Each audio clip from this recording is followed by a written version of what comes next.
Hi there, I'm Sarah, an AuDHD mom of 3, soon to be 4. I make content geared toward helping your neurodivergent kids, but also helping yourself too. Cass on Clutterbug spoke about this problem of forgetting to remember.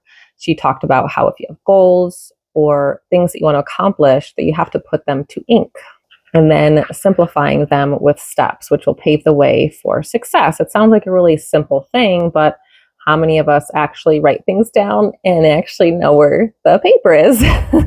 So I'm here today giving ink to those things that will help me be more successful, help me to accomplish the goals that I really want to accomplish, be happy, take care of myself, be kinder to myself. And this is something that I want for you too.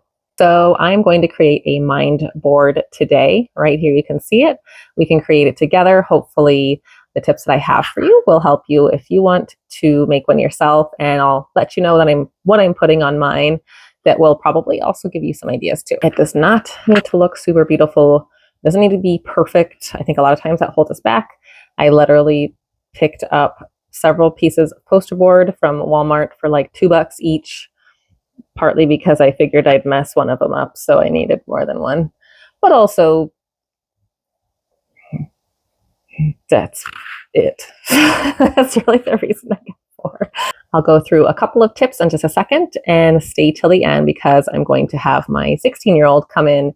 She has AuDHD as well, and she can tell us what she thinks of it or if she would ever use something like this. So you can see the location is literally behind my bedroom door. So it's kind of a dead zone and it won't necessarily be super obvious to everybody else. But when my door is open and this is kind of covered up partway, you'll still be able to see. I put up these little shelves here to put some fun fidget toys on. I put a candle up here. I just thought it would kind of spruce up the area because I do feel like poster board looks kind of cheesy. And then that's also why I put the fairy lights up, to just bring some more attention to the beautiful board. So let's get started, shall we? Let's get started. My number 1 tip is just to write out basically what you want to include in your mind board first. That way you'll probably make less mistakes later. Then choose your medium and what you want for your ink. So just to show you some of the stuff that I've written down already, I have sort of like a dopamine menu here, a list of things that really help give me dopamine to boost my brain so that I can focus. And there's 2 different types of dopamine. There's tonic and there's phasic dopamine. And one of them gives you this quick burst, this quick high, but then it goes away pretty quickly. Something like doom scrolling would be one of those. And then the other type is something that actually rises slowly and it falls slowly. And that's what the dopamine menu is for. It is for the one that lasts longer, that helps keep you focused after you're done with that particular thing. So for my appetizers, I put go for a walk, go outside, stretch, pet the dog. Can't tell you how many times petting the dog has made me feel a lot better. And then for entrees, I wrote declutter something. I've been on a mission to declutter for like the last year. Call a friend. Calling a friend is easier than like packing everybody up and trying to go to their house or get together, but it still gets that dopamine and it increases that feeling of connection. Help people. I like to go on Reddit and I help people. I try to answer the questions, especially about perimenopause or AuDHD and stuff like that. So I try to help people that way. Listen to a podcast, and then I put a quote at the bottom that says, "Boredom is my kryptonite." I had to put on a tank top a long time ago because it's true. All right, on to the next one is my dreams and goals. So I'm going to fill that one out now.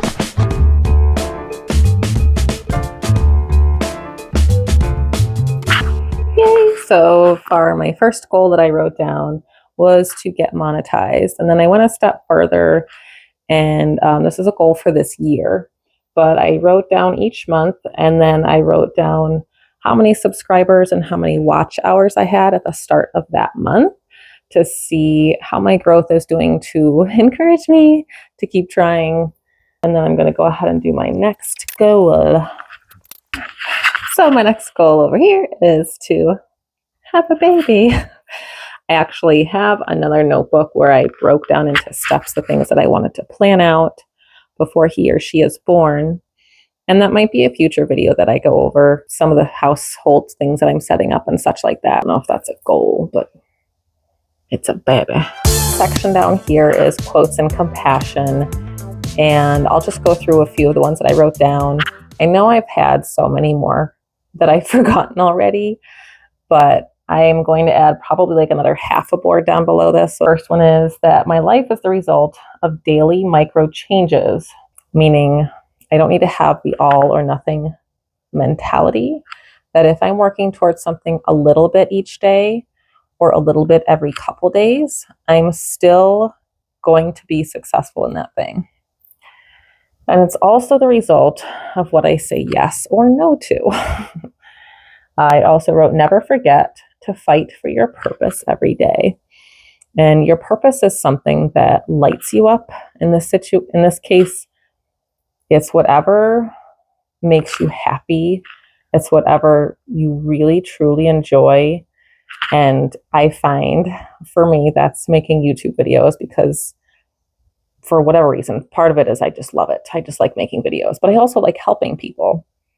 And so I've noticed if I'm not making a video or editing one or thinking about one, that I start to just feel bored. I feel kind of blah. Sometimes I feel depressed. And so I realized that if I work on some part of this every day, it really helps me feel like I have a purpose. Even though I'm a mom, those things are great too, but personally, my purpose and whatever your purpose is. And if you haven't found that thing, that can be something that you work on. The next one is that everyone makes a bit of a mess and it's okay to clean it up. I used to wake up every morning and go around the house, and whatever my teenagers had left sitting out or wet or gross that I was repeatedly cleaning up in the morning, it would just put me in such a bad mood. And then one day I read somebody's comment that, everybody makes a little bit of a mess. There's stuff that they do clean up, and maybe they always forget to clean up certain things. But if I'm not like spending an hour cleaning up somebody else's mess, if it's just like a few minutes, that's okay. It's not the end of the world. The next one is that decluttering is self-love. And I know that decluttering can be difficult. It can feel like a big mountain. And sometimes you don't even see it, because I know that my house was very cluttered and it still has a lot of clutter in it. But I didn't even realize it. I didn't even see it until maybe a year ago, maybe a little longer, when I actually started taking stimulants. And I actually had the energy to do more than the bare minimum every day. I just was blind to it. And then once I started to see it, it was like, wow, I can move some stuff off the top of my kitchen shelf cupboards that I've been staring at for years and feel a lot better. And it's not useful to have a negative view of decluttering, but to have that micro changes, that bite-sized steps every day, or maybe each weekend, where you're just throwing stuff away.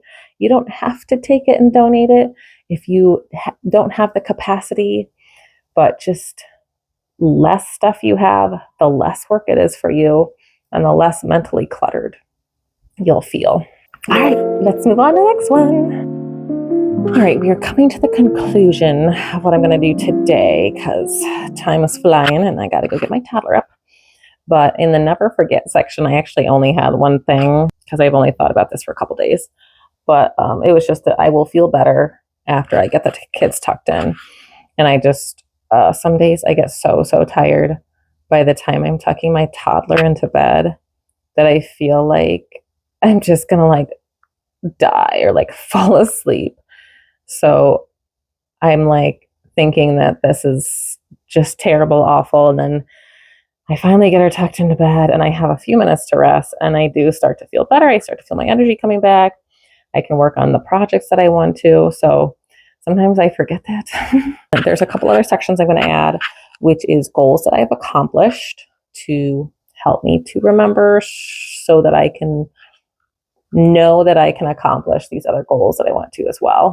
Also, probably a list of things or people that I'm thankful for, or even events in my life, things that have to do with burnout so that I don't get myself into burnout again, such as having a bunch of self-imposed deadlines that can actually overwork me, even though they're like completely unnecessary. Making sure to schedule a rest day each week, just watching my anxiety and depression levels, because those are telltale signs that I'm just trying to do too much.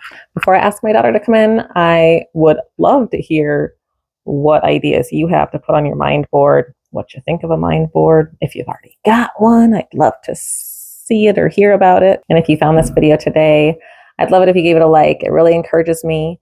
And also it helps other people who have ADHD or autism or both be able to find things that may help them in their day-to-day life as well. All right, let's go talk to my daughter.